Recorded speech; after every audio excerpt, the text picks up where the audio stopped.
All right, let's settle in for a story. It's a really beautiful one, a kind of fable that explains one of nature's most enchanting connections, the love between the moon and the ocean. So let's dive into this magical tale of sky and sea. Okay, so picture this, a time when the world was brand new, just full of quiet wonder. Imagine these two incredible, vast realms, the endless glowing sky and this deep, mysterious sea. They existed totally separately.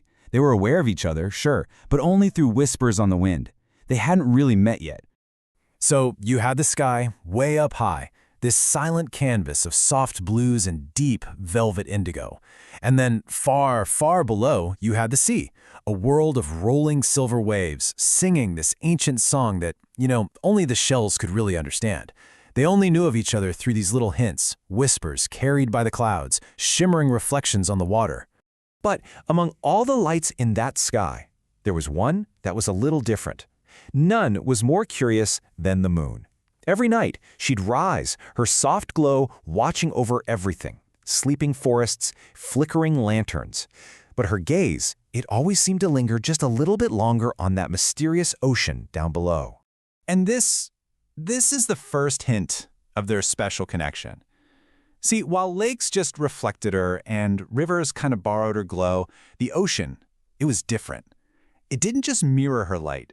It felt like it was actively responding, like it was reaching for her. It looked back. So this mysterious connection, it sparks a question in the moon's heart. It's this quiet wonder she's held for ages, and now she feels like she just has to ask. I mean, every single night, she'd watch the waves lifting themselves up toward her light, almost as if they were trying to touch her. And so, just filled with this gentle confusion, she finally turns to the oldest star beside her, hoping, for an answer. And the star's reply is just two words, but wow, they are filled with this ancient mystery. Because the ocean remembers. It just adds such a beautiful layer of history to what the ocean is doing every night. It's not just a movement anymore, it's a memory. So when the moon admits she doesn't really get it, the star offers this simple, direct advice. The answer she's looking for? It's not going to be found up in the sky, it's in the shimmering waters below. She has to go to the source. And so the moon does just that. She follows the star's advice, pouring her silvery light all across the water. And for the very first time, the sea speaks back. Its voice is this gentle whisper, ready to reveal a secret that's been forgotten for a very, very long time. Can you even imagine the moon's surprise? Her?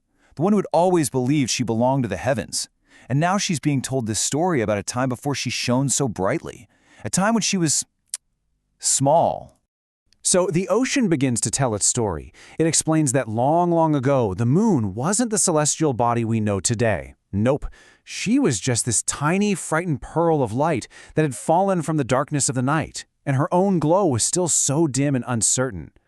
This whole sequence is it's so magical. The ocean describes how it found this tiny, fallen light and just cradled it in its deepest, safest currents. It sang to the pearl, and with the help of all the glowing coral and dancing fish, it slowly taught the moon how to shine. It protected her until her light was so bright that the sky finally came to carry her home. The ocean, it was her very first protector. Okay. So now, with this incredible story revealed, we finally arrive at the emotional heart of this whole fable, the real reason behind the ocean's constant gentle reach for the sky. So, hearing this, the moon connects the dots. Of course, she thinks the ocean is reaching for her because it wants her back, right? Because it misses holding her. It's a totally logical conclusion, but it's not the whole truth. And here, this simple single word, it changes everything. The ocean just smiles in 1,000 silver ripples and gently corrects her. It just leaves you hanging, right? Wondering, what is the real reason? And here it is, the heart of the story. The tides aren't an act of longing for something that was lost. They're an act of remembering, a profound and beautiful feeling. The ocean reaches, not to reclaim the moon, but because it remembers how beautiful it was to protect her light. It's a gesture of love, not of loss. Wow, so this revelation, it just transforms their connection forever. It's not just a physical thing anymore, is it?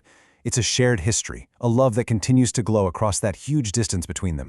From that night on, the moon shows her gratitude and her love in these really beautiful, poetic ways. She paints these silver roads across the water so they never feel too far apart. She sends these shimmering thank yous with her beams, just dancing over the waves. And on the calmest nights, she shines just a little bit brighter, especially for the sea below.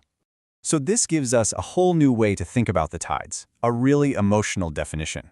It reframes this natural wonder as this timeless expression of love and memory, a constant reminder of a light that was once held and nurtured.